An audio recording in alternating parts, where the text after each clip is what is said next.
On va faire un rappel sur la notion de charge répartie et voir la méthode de calcul de l'effort tranchant et du moment fléchissant quand on a une charge répartie. Si on empile 9 briques au centre d'une poutre, si on appelle Q le poids total de ces briques-là, on peut le représenter par une charge ponctuelle équivalente, donc c'est un vecteur force, qu'on appelle grand Q et qui sera exercé sur un point d'application. On va voir maintenant si on répartit cette charge sur toute la longueur de la poutre.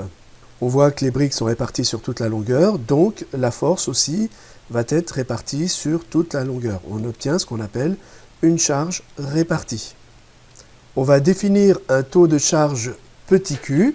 Le taux de charge petit q, c'est la quantité de charge que supporte une unité de longueur. Pour le calcul du taux de charge petit q est égal à grand Q sur L, c'est-à-dire on prend la charge totale qu'on divise par la longueur sur laquelle est répartie cette charge. L'unité donc de petit q, c'est soit des newton-mètres, des newtons par millimètre, des décanewton-mètres, des kilonewtons, etc.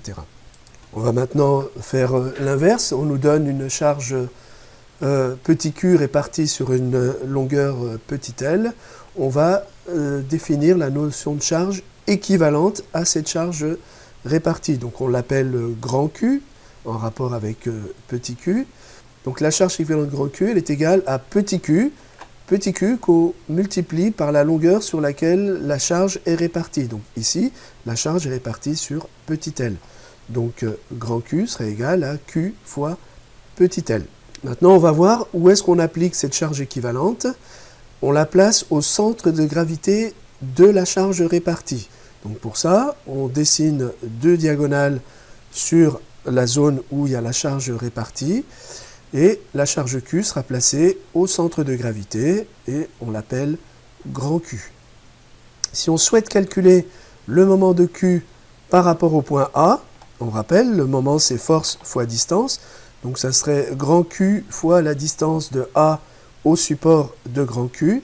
Donc la distance entre A et le support de Q, c'est la distance AC plus la demi-distance L sur 2 jusqu'à Q. Donc le moment en A de Q, c'est égal à la force Q que multiplie AC plus L sur 2. On va maintenant appliquer ça à un calcul de flexion. Donc on va voir la méthodologie pour déterminer l'effort tranchant et le calcul du moment de flexion. Donc je rappelle, c'est toujours pareil, l'effort tranchant c'est l'opposé des forces situées à gauche de la section et le moment de flexion c'est la somme des moments calculés au point G des forces qui sont situées à gauche de la section. Soit une poutre sur deux appuis avec des efforts aux appuis A et B et une charge petit q répartie sur toute sa longueur. Donc on va déterminer entre A et B les efforts tranchants et les moments fléchissants. On choisit une section à une distance X.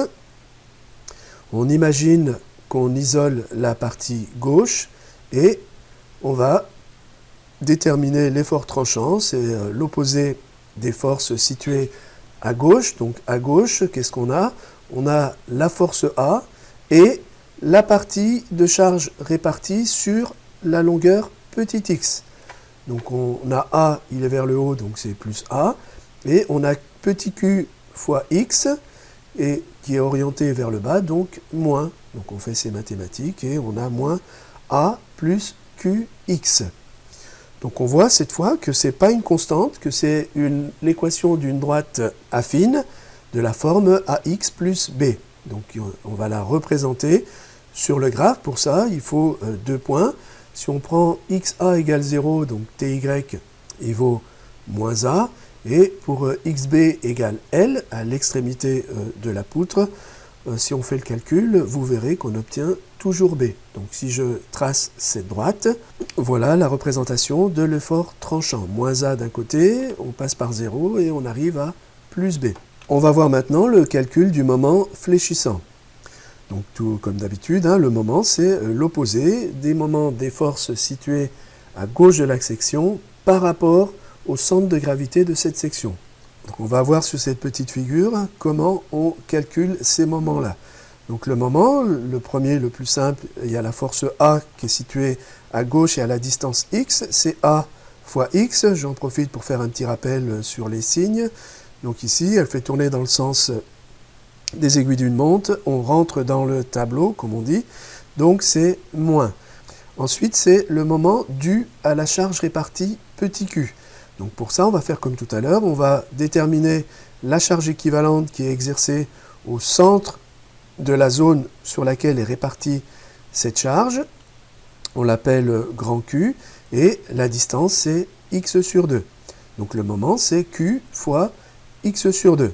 Le signe, cette fois, on tourne en sens inverse des aiguilles d'une montre, donc c'est plus. Et on a vu que grand Q est égal à Q fois X. C'est le taux de charge petit q que multiplie la longueur sur laquelle il est réparti. Donc dans notre cas, c'est petit x. Donc dans cette formule, on va remplacer grand Q par Q fois X. Et si on fait ces mathématiques, on développe, on voit qu'on arrive à une équation du second degré de la forme ax au carré plus bx. C'est l'équation d'une parabole. Cette parabole, elle a un maximum pour x égale L sur 2. Donc pour la représenter, je vais prendre 2 points aux extrémités. Donc à chaque fois, dans ce cas particulier, ça me donne 0. Et elle a son maximum au milieu. Donc si j'ai à la représenter, donc c'est une parabole orientée vers le bas avec un maximum qu'on appelle MF maxi.